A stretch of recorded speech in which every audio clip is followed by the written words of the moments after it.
Hello beautiful souls, and welcome back to my channel Soul Journey. My name is Beck, and today I wanted to share with you my current favorite decks. These are the decks that I've been using regularly for myself, with clients, and so on. If you would like a personal reading with me, you can head down to my description to my Etsy shop where I do personal readings.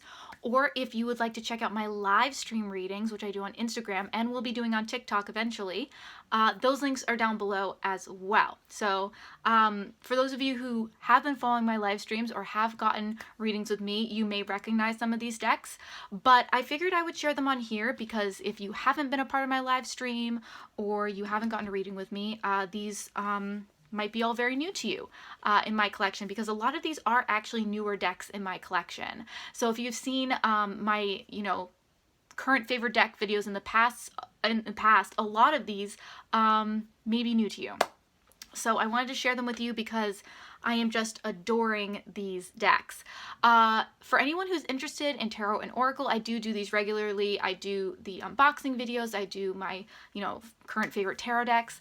I did want to ask you guys if you're interested in seeing some videos like my suggested, beginner decks, oracle or tarot, intermediate decks. And the reason I'm asking that is because I am in the process of moving and I am going to be packing a lot of my decks away. So if you guys would like to see those videos, this would be the time. And because I'm in the process of moving, I want to be making videos, but sometimes these videos are a little easier to make because there's not as much thought behind it, in the sense of, having to come up with a whole topic and all of that. So if those types of videos interest you, let me know. And if you have any questions about reading tarot, things of that sort, obviously you can comment those questions down below as well. All right, let's get into it. So these are in no particular order. They are tarot and oracle decks. And let's get into it. So the first deck I wanted to share with you, which I use this in most of my general readings. I use this deck. I actually never use this deck for myself. I only use it in readings, which is really pretty funny. And I use this to theme my readings. So because tarot can be fairly abstract in the way you read it, and it can really show you the energy for almost any topic, I like to use this deck in particular to hone in on the subject matter of the reading, and then I go farther in with my tarot to explore this topic. And so that deck here is the Vintage Wisdom Oracle. And I love this. I actually don't use the book. I actually don't know where it is right now. I like this because there are just one keyword cards, and I like the art. It's really beautiful, and it just taps into the main energy so easily. I literally have used the book once, and I don't even remember if I liked it or not. And it was so long ago that I couldn't even give a good review on it anyway. But for intuitive readings, like I said, to figure out the topic of a reading, highly recommend. So the deck looks like this. I love the backing. It looks so cool on an altar. And there is some nudity in these decks, so heads up. I like the art. I'm very into Victorian 1920s vibe. I definitely had some past lives in that era. So this art really feels very homey to me. I just really love it. And I do believe these are actual antique photographs. And I just think they are just stunning. And I do believe it is all women in this deck. But it's interesting because this is a very different,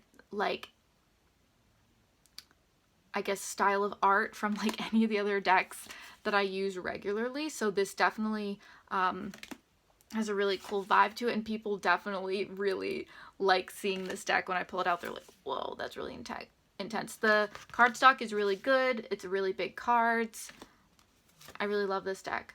This is actually a deck I got and I never really used, and then years later when I was thinking about rehoming decks, I pulled it out to see if I liked how it read, and I did, and I was like, oh my god, this is another level, and that's when I started using it. Speaking of decks that I'm rehoming, I am in the process of selling a bunch of my decks, so if you want to check that out, you can head over to my Soul Journey Magic's Instagram and see what decks I'm selling as well. Obviously, if you see this way in the future, I may not be doing that at this time, but if you see it when it first goes up, yeah, cool. All right, the next deck is my absolute go-to deck right now, which, as a disclosure, there are two, actually the three other decks here, two of them being very new decks I've gotten, are giving this deck a little bit of a run for its money, but this is always my go-to deck. So, and I will say, the Bone Stone Tarot is not in this list, not because I absolutely am not in love with it, but I actually haven't used it yet. I'm being a little weird about it. So I feel like once I start using that deck, it probably will be in my favorites just because I know the art, I feel the energy. But because I haven't started using it yet, that's why it's not on this list. But anyway, this is my absolute go-to deck, and that is the Light Sears Tarot. Everything about this deck gives me life. I love the art. It's absolutely beautiful. I highly recommend it for beginners or intermediate because the imagery is so easy to read. And it's very Rider-Waite, but unlike the Rider-Waite, which I really don't like the art of the Rider-Waite Smith deck, this art is just stunning. And it gives me life. And these cards are so intuitive. I think each image really captures exactly, at least how I read the energy for these cards. I hope these are in focus. It's a little late, so I'm a little tired, so it's hard to see. I do read reversals in my decks. So that's why some of these are upside down. Not usually in my Oracle decks. I only use reversals in tarot.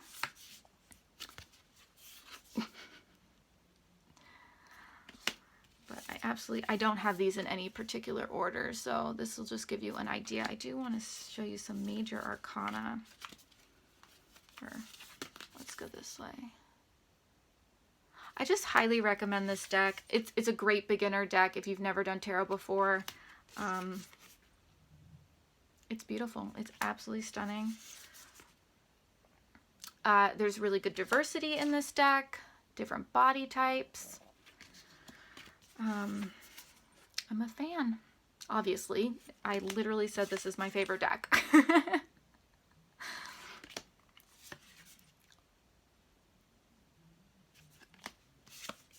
So that gives you an idea.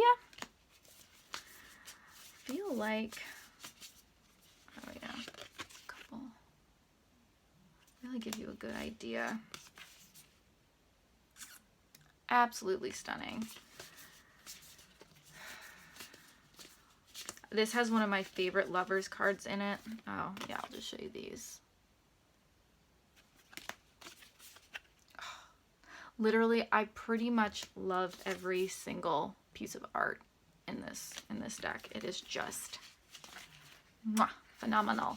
Okay, let's move on. So this next deck I got very recently, and what was interesting is most decks I can do a reading almost like immediately. I just, I close my eyes, cleanse the deck, I'm good.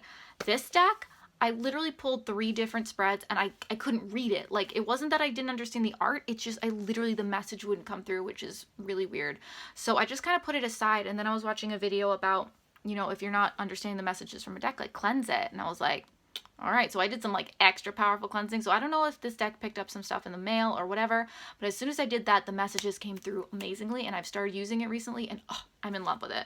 So that is the Muse Tarot, which is actually the same creator as this tarot, which is why I was so excited to get this. They actually came out at the same time.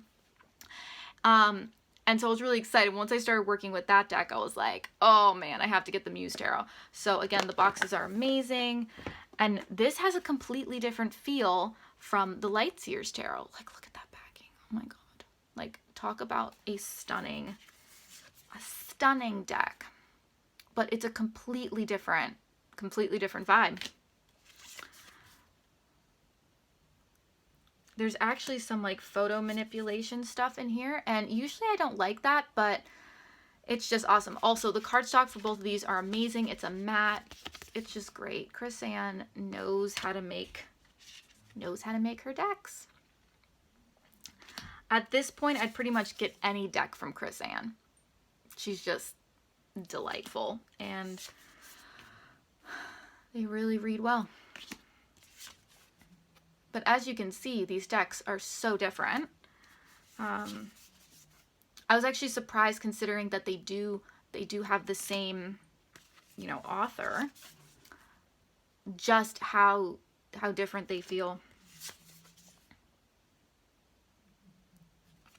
I would love to see how she does this art, because it does look like photo manipulation. And so it's like on a whole other level. One of the few things that I'm not a huge fan of is that she did change the suits, the suit names. So like wands are inspirations, cups are emotions. Wow, this was very convenient. Voices is swords. And let's see, materials is pentacles. And the only reason I don't like that is because it makes me have to think for a second, like, okay, what am I looking at here? Because these cards are fairly abstract. It's not quite as obvious. I was able to figure out what they were without having to look at the book or whatever, but it still was a little bit like, what am I looking at here? But really cool deck, really cool messages. Trying to think of how I could represent like the energy. It's a very feminine energy deck for sure, and it has, I don't know if I want to say a cheekiness to it, but it definitely has some really wild energy. Oh, and the other thing, which again, not a huge fan of, and so if you don't like this, I just want to tell you, like, I love this deck, but it's the only things, there is no kings in the courts. They're the muses, and that wouldn't bother me so much, but all the kings are sideways like this. They're not like this. They're like this. And so in a reading, it throws me off. Also, you can't do reverses with sideways cards. So it's a little confusing, but that would be my only gripe. Anyway, that is the Muse Tarot. Let me know down in the comments, do you have any of these decks? Do they interest you? Which ones of these do you think you would go for? All right, this next deck, I literally just put up, but I already know it's going to be a fave. If you already used it in a reading, loved it. So, it's a favorite. I know this is going to be a favorite. I can already tell, and that is the Modern Witch Tarot. And the reason it's easier to tell too is it does have very Rider-Waite feel. Like, it's definitely been parodied off of the Rider-Waite, so it's pretty easy to know. But I love the energy. It's amazing. This is another deck that has a ton of diversity in it. Oh, shadow. And I love that. It really just brings out so much more energy, and I love it. So let's see if I can show you some of these cards. Like I said in my review, my only dislike of this is how shiny the cards are. I prefer a matte deck. It makes them a little slippery, but I actually really liked how it shuffled. When I actually did start shuffling this deck, it felt really good. So it's more preference than anything. The cardstock is still amazing. It's still really thick. So I really don't have any like gripes about this deck, like big ones, because even the shininess, even though it's not my favorite, like the deck feels really good. So if you know the Rider-Waite, you will definitely recognize where these pictures, you know, the influence comes in for these. And like you can see, the diversity is really awesome.